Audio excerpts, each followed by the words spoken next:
As a community, it feels like we're now in a lose-lose situation. I'm going to get a little ranty here. So I'm going to paint a picture today. As a consumer, what are we supposed to do with here? What are we supposed to do with that? What are we supposed to think? A lot's come out in the past couple days. I plan to go over a lot of it. It just feels like there's no end in sight. Like as of this morning, after Halloween, Bungie employees are still getting laid off. Just saw the marketing manager for Marathon just got laid off. And today I want to talk about upper management, the future, some of the things I've seen. I'm going to add in a little bit of research. At the core, what we need to consider, the Bungie community and Bungie, they have a strong connection. Come together for millions for charity. We know the devs, the CMs, that line of communication that we have. That line of communication that we have, other communities don't have with their developer. And we can go all the way back to just an example when Hamrick left. PvP team left. Little shockwaves through the PvP side of the community. We knew that that was a bad thing. But I've seen on Twitter and more like a sentiment, refunds. Don't support Bungie after this decision, and that's going to be a downward spiral. On our end, it's like, if we continue to support, and when I say that, I mean just to go on as if nothing's happened, and the undoubtedly boneheaded belief from upper management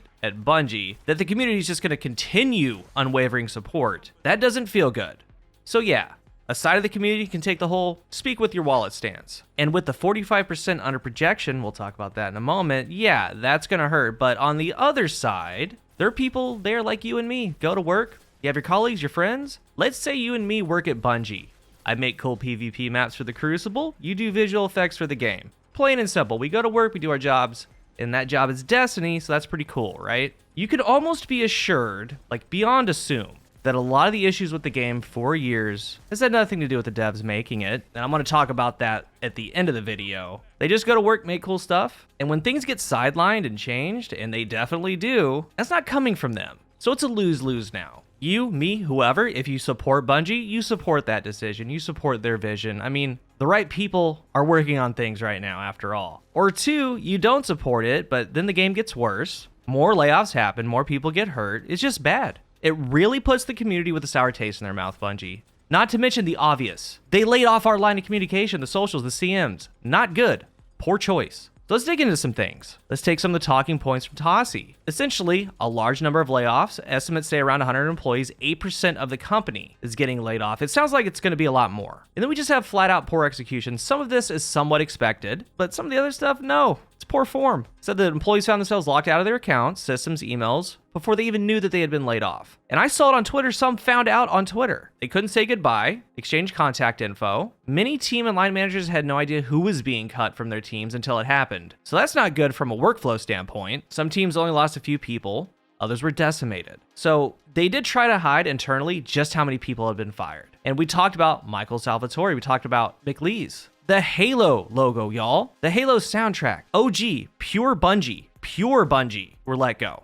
Then they go on into benefits. Being fired on the 30th means they have a single day of coverage. And yeah, there's Cobra in America, and that's just bad. It is terrible. That's for 3 months. Thanksgiving and Christmas are right around the corner. Like, that's just, like I said, poor form. That is bad. That's scummy. Then we start talking about the shares. Many employees had unvested shares as a result of the Sony deal, and it mandated that they stayed with the company for a number of years, then they could collect. But if you leave, that includes being laid off, the shares revert back to Bungie. A lot of people lost their shares. And looking on Glassdoor, I'm going to cover a lot of this at the end. There's a lot of posts recent, 2023, 2022, but this was from 2016. A con, horrible management, tyrant-like managers, make your life miserable, low paid salary, and useless, slow invested stock, 20% per 2 years. Now, who knows how that's vested with the Sony deal? I wouldn't be surprised if it's close to that. So not good. And I'm just going to stop and talk about the PR nightmare that is Pete Parsons. Dude, when he said this, today's a sad day at Bungie, as we say goodbye to colleagues who have all made significant impact on our studio with these exceptional individuals, have contributed to our games, the Bungie culture. It's been enormous. They're going to continue to be a part of Bungie long into the future. These are truly talented people. If you have openings, I would highly recommend each and every one of them. Well, dude, you fired him, Pete. And so many people in the comment sections are quote tweeting and just absolutely frying him in the comment section, as they should. What it really should have said, well, Pete, if it isn't the consequences of my own actions, how did we get here? It says that employees were told that Bungie was on track for a 45% revenue miss based on previous projections for the year. So internally, if you're on a 45% revenue miss, you have someone that is very bad with numbers and projections. You have a room full of people that failed a projection. And that's all it is. It has nothing to do with the dude running the social media account. It has nothing to do with the visual effects artist. It has nothing to do with recruiting.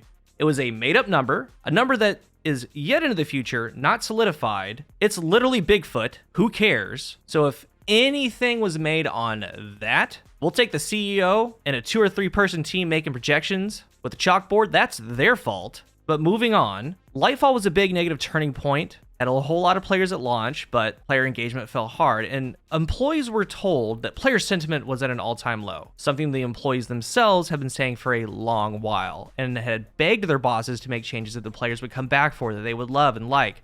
Many were rejected, so I'm not going to name any names, but this goes back years. I've heard for a very long time internally that they've wanted things done that simply just get thrown to the side or immediately shut down, even though it is good for the game. You need to understand, you need to realize, they play the game too. They knew about Shadow Dive when it came out. They knew about a whole bunch of things. They make the game, right? The changes that we would like to see to the game, players would come back for, or that's a good quality of life update. Yeah, they were rejected, and you can see it. You could see the timeline. Also going into, speaking of revenue, a lot of employees were upset with the investment in the expensive 200,000 square foot headquarters that cost tens of millions of dollars, relentlessly plugging themselves as a leader in remote work. In the closing of the article, there's going to be a 6-7 month extension of Season 23. Even more of a sour taste because it looks like Final Shape's going to be delayed. Hopefully, This Week at Bungie on Thursday is going to talk about some of that. But I was looking at Glassdoor reviews and just listen to some of these. I'm going to try to keep it fairly new. Like, this one's from 2020, an artist. Bungie has one of the worst engines in the industry. Artists should come here. The company is slowly losing its best people and relying more on outsourcing because they would rather outsource their problems than actually fix the engine.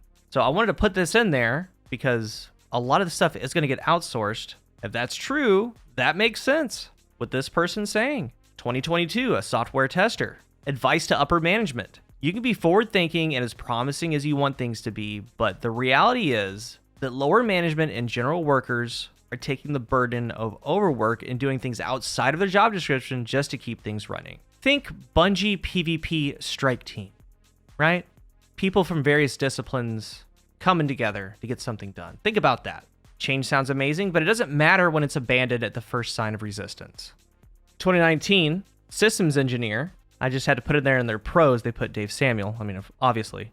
But cons, management. Management 2. Upper people will constantly check on you to see if you're satisfied with your working conditions or work-life balance, although they're not really willing to do anything about it. And the work-life balance can be awful at times depending on where the current development of the game is at. And this is relevant. Advice to management, be more open-minded. I've seen many coworkers been laid off for some pretty dumb reasons. 2018.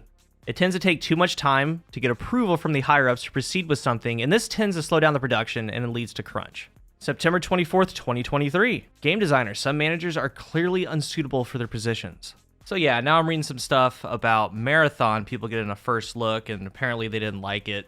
I don't know what to trust on that. That's fresh news. I don't know if it's anything credible. Meanwhile, in replies to some other posts, there's people with, 300,000 followers, 300,000 followers saying, about 6-7 months ago, they had people try it, and they really, really liked it. So yeah, take some stuff like that with a grain of salt. As a whole, Bungie's pretty vulnerable right now, so I expect more things like that to come out. But I wanted to talk about some of the stuff that went on yesterday and just all unfolding. And like with the title of the video, I mean, it feels like a lose-lose at this point. I'm not sure what Bungie can do to get some of that good faith back, some of that trust back. Are they going to go business as usual? Is there going to be a This Week at Bungie? Who's going to write it? Probably Cosmo. Maybe Pete Parsons, who knows? And like the video previously in the week, it's just bad. But what I'm going to close with, if things come up, I'm going to talk about it. But on the channel, all I can do is go forward. And something not this for some of you. I hope that you enjoy it. Like the next video, I got a roll on a weapon I've been searching for. Extremely rare. I have some live gameplay behind it. Should be pretty fun. And honestly, with the 6-month stretch coming up, I'm going to expand my content. And I've wanted to for a while. I did live gameplays 2-3 times a week in Destiny 1. I covered a lot of different things, and I think I'm just going to spread it out. Never really done tier lists, just things like that. A whole scope of different things. And if there's anything you'd like to see, let me know. But let's talk about what's happened down below as it all unfolds. If you're new here, remember to hit the subscribe button. And if you are subscribed, thank you so much for your support. I hope we get more info. I hope we get something official from Bungie, but don't count on it. Thank you for watching, and until the next one, I'm CoolGuy.